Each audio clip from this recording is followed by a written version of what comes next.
आज हम अध्ययन करने वाले हैं पाठ द लिटिल गर्ल। इसके प्रमुख शब्दकोश हैं फिगर। फिगर का अर्थ होता है आकृति, यानी कि शेप। फॉर्म यानी कि इस प्रकार से बना हुआ है, उसकी साइज कैसी है, उसका स्ट्रक्चर किस प्रकार से है, तो इस बात को हम फिगर शब्द से व्यक्त करते हैं। एक फ्रेजल वर्ब है, a figure to be feared, a person to be feared, एक व्यक्ति जो है डरा है किसी चीज़ से। अवॉइड का अर्थ होता है टालना, दूर रहना, से बचना, यानी कि keep off, to keep away from somebody और समथिंग। कैजुअल का अर्थ होता है तनाव मुक्त होना, अनौपचारिक, यानी रिलैक्स्ड और एंड नॉट वरीड, जिसको कोई चिंता नहीं है। इस प्रकार के क्रियाकलापों को हम कैजुअल वर्क कहते हैं।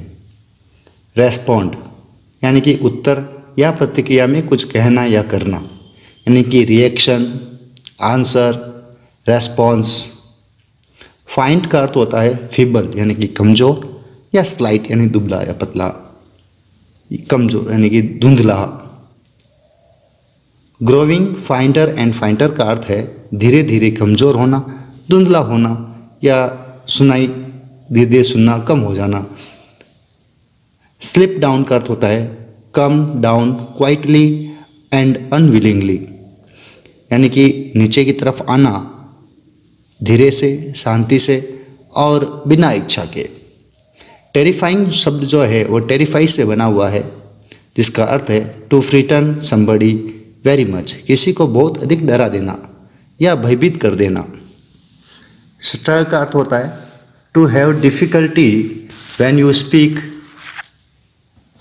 और repeating the first sound of a word, यानी कि हकलाना, यानी कि जब हम बोलते हैं तो पहला शब्द जो हम बोलने में हमें अटकना होता है या हकलाना होता है, उसको शटर कहते हैं। गिव इट अप का अर्थ होता है स्टॉप डूइंग इट, यानी कि किसी चीज़ को करने से रुकना। गिव इट अप यानी त्याग देना। रिच्ड का अर्थ होता है अति दुखी, मनहूस, घृणा योग्य।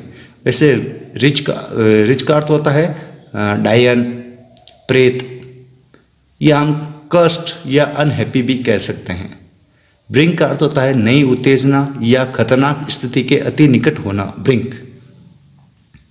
On the brink of suicide का अर्थ हुआ अबाउट टू कमिट सुसाइड, यानी कि आत्महत्या करने की कगार पर होना।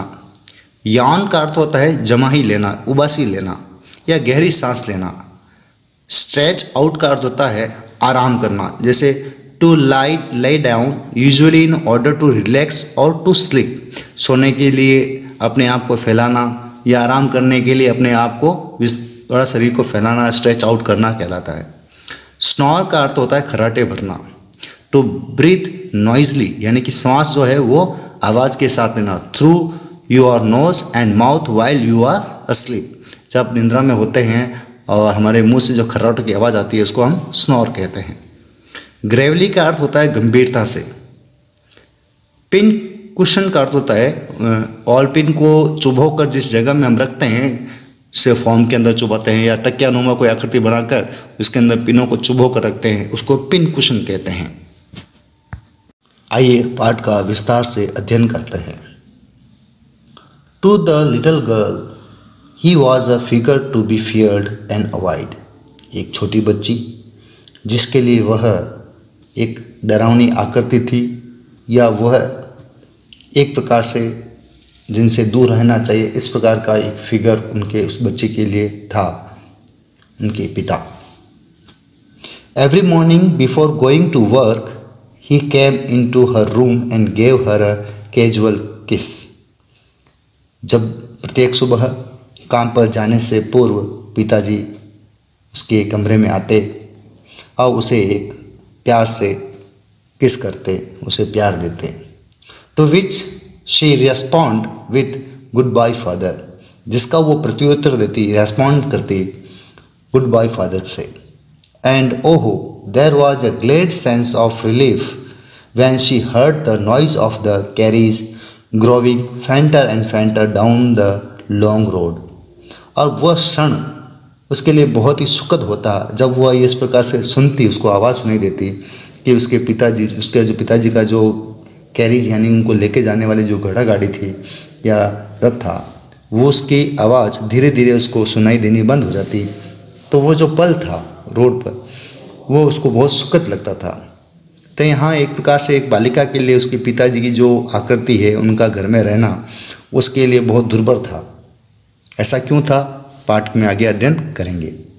इन द इवनिंग, शाम को जब, when he come home and stood near the staircase, जब उसके पिताजी वापस घर आते तो वो हमेशा खड़ी रहती थी। स्टेयरकेस का अर्थ होता है सीढ़ियाँ, तो वो सीढ़ियों के पास खड़ी रहती।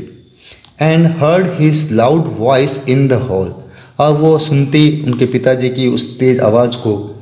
Bring my tea in to the drawing room, hasn't the paper yet come, वो आवाज़ सुनती, मेरी चाय अभी तक ड्राइंग रूम में लेके आइए, और क्या अभी तक पेपर नहीं आया।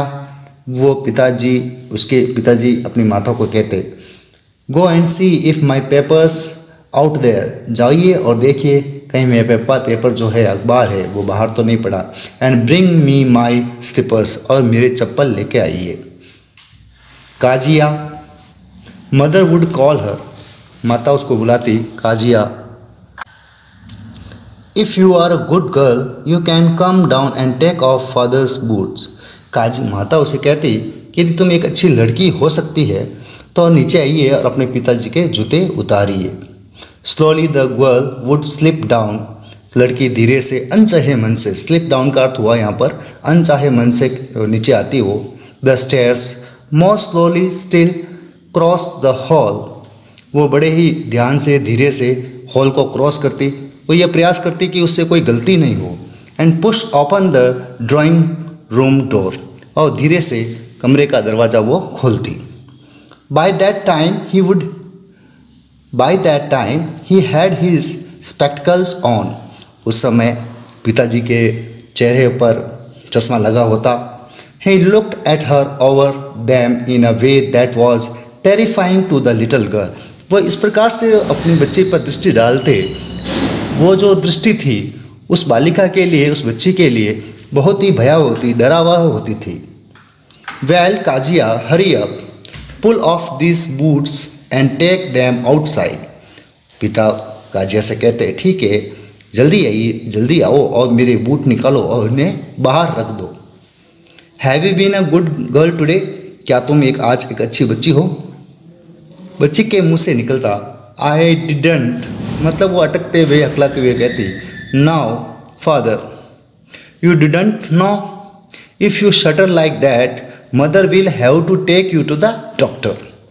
तो पिता कहते कि यदि तुम इस प्रकार से हकलाओगी, शटर का अर्थ होता है हकलाना, इस प्रकार से हकलाओगी तो माता तुम्हें डॉक्टर के पास लेके जाएगी।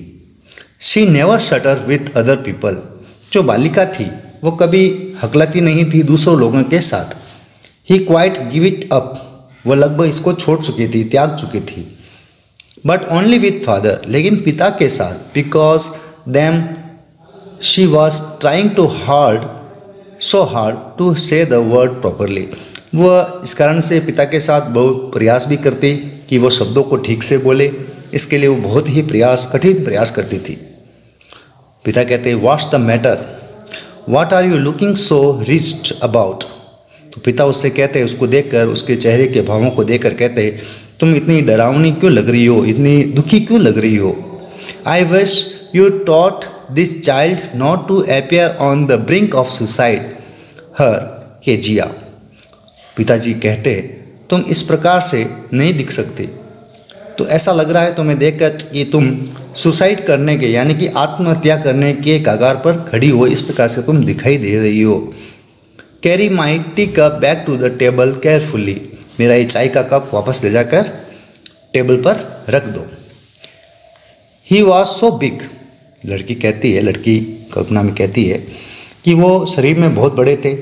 हिज हैड्स, हिज चीक्स, उनके हाथ, उनके गाल, specially his mouth when he yawned, जब वो उबासी लेते या जमाई भरते उस समय उनका मुंह बहुत बड़ा दिखता था।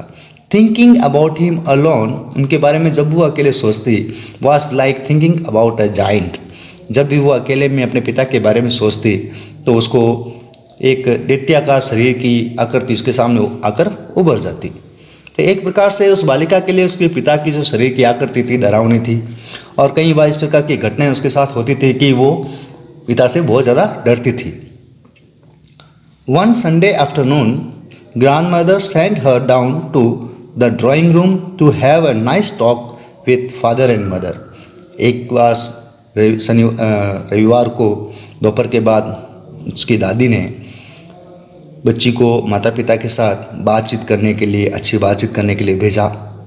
But the little girl always found mother reading and father stretch out on the sofa. जब भी वह बालिका वहाँ जाती, माता जी को अखबार पढ़ते हुए पाती और पिताजी को सोफे के ऊपर आराम करते हुए देखते। His handkerchief on his face, पिताजी की जो हाथ का जो रुमाल होता है हैंडकरचीफ, वो उनके मुंह पर रखा हुआ होता। His feet one of the best cushion, और उनके पैर एक अच्छे से गद्दे पर रखे हुए होते। स्लीपिंग साउंडली एंड स्नोरिंग, यानी कि वो पिताजी जो है जब सोते थे तो खर्राटे भरते थे, इस प्रकार की आवाज़ में वो सोते थे। इस प्रकार का दृश्य उसके सामने जब भी वो मिलने जाती या बात करने जाती रविवार को, तो इस प्रकार का दृश्य उसके सामने होता था। She sat on a stool Gravely watched him until he walk, वो एक स्टूल पर बैठ जाती और बड़े ही गंभीर मुद्रा में उनको देखती। And stretch and asked the time, और जब भी वो जगते ही woke and stretch and asked the time, वो उड़ते अपने हाथ पैरों को स्ट्रेच करते, फैलाते और उससे पूछते क्या समय हुआ। देन लुक्ड एट हर, और उसकी तरफ देखते। डोंट स्टेयर सो काजिया, तो वो कहते मेरी तरफ घूरो मत। You look like a little brown उल्लू ओल, सॉरी, तुम एक उल्लू के समान दिखती हो। One day when she was keeped indoors with a cold, एक बार ऐसा हुआ कि बच्चे को जुकाम हो गया जिसलिए वो अंदर घर में रही। Her grandmother told her that father's birthday was next week, पिताजी का जो जन्मदिन है वो अगले सप्ताह है। And suggested that she should make him a pin cushion for a gift, और दादी ने उसे सलाह दी कि वह पिता के लिए एक पिन कुशन, यानी कि पिनों को रखने के लिए गद्दी नुमा आकृति नुमा कोई चीज़ बनाए जिसमें पिनों को ठूस कर रखा जा सकता है।